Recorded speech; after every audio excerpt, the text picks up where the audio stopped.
Hello friends, നമ്മുടെ YouTube ചാനലിലേക്ക് എല്ലാ കൂട്ടുകാർക്കും സ്വാഗതം. നമ്മുടെ ചാനലിലേക്ക് ഇനിയും സബ്സ്ക്രൈബ് ചെയ്യാത്ത കൂട്ടുകാരൊക്കെ ഉണ്ടെങ്കിൽ നമ്മുടെ വീഡിയോസൊക്കെ നിങ്ങൾക്ക് യൂസ്ഫുള്ളായി തോന്നുന്നുണ്ടെങ്കിൽ നമ്മുടെ ചാനലൊക്കെ ഒന്ന് സബ്സ്ക്രൈബ് ചെയ്യാനും സപ്പോർട്ട് ചെയ്യാനും ഒന്നും മടിക്കരുത് കേട്ടോ.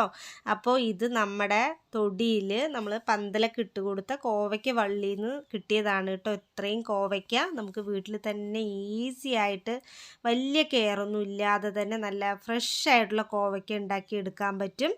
അപ്പോൾ അത് നമുക്ക് ഒരുപാട് സ്പേസോ കാര്യങ്ങളോ ഒന്നും ആവശ്യമില്ല. ചെറിയൊരു പന്തലിട്ട് കൊടുത്തു കഴിഞ്ഞാൽ ഇതിങ്ങനെ വള്ളി പോലെ പടർന്ന് നിറയെ കോവയ്ക്ക നമുക്ക് കിട്ടും. അപ്പോൾ ഫ്രഷ് ആയിട്ടുള്ള പച്ചക്കറി വീട്ടിൽ തന്നെ ഉണ്ടാക്കുമ്പോൾ നമുക്കതൊക്കെ കഴിക്കുമ്പോൾ കുറച്ചുകൂടി നല്ലതല്ലേ, നമ്മൾ കടയിൽ നിന്ന് വാങ്ങുന്ന പോലെ അല്ലല്ലോ. അപ്പോൾ ഈ കോവയ്ക്കൻ്റെ വിറ്റാമിൻ കാര്യങ്ങൾ ഒരുപാട് കോവയ്ക്കൊക്കെ ഉണ്ട്. അപ്പോൾ ഇത് എന്തൊക്കെയാണ് ഇതിൻ്റെ ഗുണങ്ങൾ എന്നുള്ളത് നമുക്കൊന്ന് നോക്കിയാലോ. നമ്മുടെ വീട്ടിലും അതുപോലെ പറമ്പിലെല്ലാം വളരെ എളുപ്പം കൃഷി ചെയ്യാവുന്ന ഒന്നാണ് ഈ കോവയ്ക്ക. ആരോഗ്യപരമായി ഏറെ മുന്നിൽ നിൽക്കുന്നൊരു പച്ചക്കറിയാണ് ഇത്. പിന്നെ ശരീരത്തിനും മനസ്സിനും ഒക്കെ കുളിർമ നൽകാൻ കോവയ്ക്കയ്ക്ക് കഴിയും. കാരണം ഒരു നല്ല പച്ച കളറിൽ നല്ല ഫ്രഷായിട്ട് നിൽക്കുന്നത് കാണാൻ തന്നെ നല്ല ഭംഗിയാണ്. ഇത് ഓരോന്നും ഇങ്ങനെ ആ വള്ളിയിൽ പിടിച്ച് നിൽക്കുന്നത് കാണാൻ തന്നെ നല്ല രസമാണ് കേട്ടോ. അപ്പോൾ നമുക്കത് വീട്ടിൽ ചെടി ഉള്ളവർക്ക് അത് അറിയാൻ പറ്റും. അപ്പോൾ അതുപോലെ തന്നെ വേവിക്കാതെ തന്നെ നമുക്ക് പച്ചയായിട്ട് കഴിക്കാൻ പറ്റുന്ന ഒരു പച്ചക്കറിയാണ് ഈ കോവയ്ക്ക. പ്രമേഹ രോഗികൾക്കൊക്കെ ഇൻസുലിന് പകരമായിട്ട് കോവയ്ക്ക ഇലയുടെ നീര് ഉപയോഗിക്കാറുണ്ടെന്ന് പറയപ്പെടുന്നുണ്ട്. ദിവസവും ഇത് കഴിക്കുന്നതിലൂടെ പ്രമേഹത്തിൻ്റെ തോത് കുറഞ്ഞു വരുന്നതായിട്ട് കാണാൻ പറ്റും. അതേപോലെ തന്നെ ത്വക്ക് രോഗം, മഞ്ഞപ്പിത്തം എന്നീ രോഗങ്ങൾക്കൊക്കെ പ്രതിവിധിയായിട്ടും ഹൃദയം, തലച്ചോറ് എന്നിവയുടെ ശരിയായ പ്രവർത്തനത്തിനൊക്കെ കോവയ്ക്ക കഴിക്കുന്നത് വളരെ നല്ലതാണ്. ദഹനശേഷിയൊക്കെ വർദ്ധിപ്പിക്കും. ഇത് കഴിച്ചു കഴിഞ്ഞാൽ ദഹനശേഷി വർദ്ധിപ്പിക്കാനായിട്ട് ഹെൽപ്പ് ചെയ്യും. രോഗപ്രതിരോധ ശേഷിയൊക്കെ വർദ്ധിപ്പിക്കുന്നതിൽ ഈ ഒരു കോവയ്ക്കയ്ക്ക് നല്ല പങ്കുണ്ട്. അലർജി അതുപോലെ തന്നെ അണുബാധ എന്നീ രോഗങ്ങളൊക്കെ ഉണ്ടെങ്കിൽ അതൊക്കെ ഇല്ലാതാക്കാനായിട്ട് കോവയ്ക്ക കഴിക്കുന്നത് നല്ലതാണ്. ധാരാളം ജലാംശമൊക്കെ അടങ്ങിയിട്ടുള്ളത് കൊണ്ട് തന്നെ ഇത് ക്ഷീണമൊക്കെ കുറയ്ക്കാനായിട്ട് ഹെൽപ്പ് ചെയ്യും. കഴിക്കുന്നതിലൂടെ നമുക്ക് ക്ഷീണം നന്നായിട്ട് കുറയും. ഇത് കുക്കൂർബിറ്റ്സ് എന്ന കുലത്തിൽപ്പെട്ടതാണ് ഈ കോവയ്ക്ക. ഇതിൻ്റെ ശാസ്ത്രീയ നാമം എന്ന് പറയുന്നത് കൊക്ക ഗ്രാൻഡിസ് എന്നാണ്. പിന്നെ ഏതു കാലാവസ്ഥയിലും നമുക്ക് ധാരാളം ഈ ഒരു കായ് തരുന്ന ഒന്നാണ് ഈ ഒരു കോവയ്ക്ക. അതുകൊണ്ട് തന്നെ വീട്ടമ്മമാരുടെയും കർഷകരുടെയും ഒക്കെ സസ്യമാണിത്.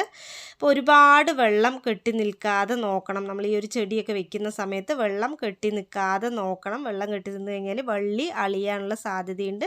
അപ്പോൾ ചെടി നശിച്ചു പോകാനുള്ള സാധ്യതയുണ്ട്. അതുകൊണ്ട് വെള്ളം നല്ലോണം ഒഴിച്ചു കൊടുക്കണം. പക്ഷെ ഒരുപാട് കെട്ടി നിൽക്കാതെ നോക്കണം. അധികം പരിചരണവും അതുപോലെ ഒരുപാട് വളപ്രയോഗങ്ങളോ ഒന്നും ഇതിന് ആവശ്യമില്ല. നമുക്ക് എളുപ്പത്തിൽ ഒരുപാട് കെയറൊന്നും ഇല്ലാതെ തന്നെ ഉണ്ടാക്കാൻ പറ്റിയ ഒരു ചെടിയാണിത്. അപ്പം നല്ല സൂര്യപ്രകാശമൊക്കെ ലഭിക്കുന്ന സ്ഥലത്ത് ഇത് നട്ട് വളർത്തുന്നതാണ് ഏറ്റവും ബെസ്റ്റ്.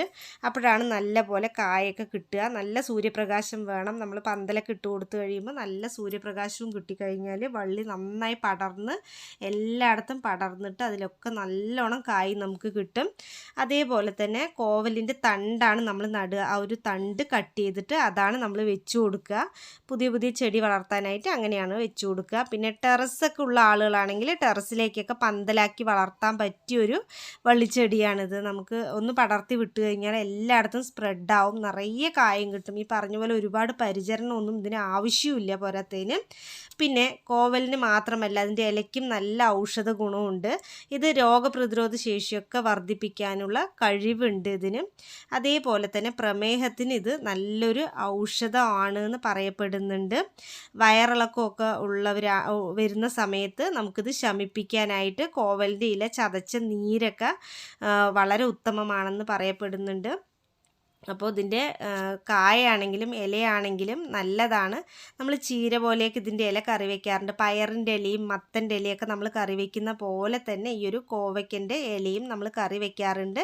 നമ്മൾ നമ്മുടെ തൊടിയിൽ ഇതുപോലെ കാല് നാട്ടിയിട്ട് കാലിങ്ങനെ കുത്തി കൊടുത്തിട്ട് അതിലോട്ട് ചൂടിനാര് പടർത്തി വിട്ടിരിക്കുകയാണ്. അങ്ങനെ പടർത്തിയിട്ട് അതിലാണ് ഈ കോവയ്ക്ക വള്ളി വെച്ച് കൊടുത്തത്. ചെറുതായിട്ടൊന്ന് പടർത്തി വെച്ചത് അതങ്ങനെ നന്നായിട്ട് ഇപ്പോൾ സ്പ്രെഡായിട്ടുണ്ട്. ഇത്രയും കിട്ടിയിട്ടുണ്ട് കേട്ടോ.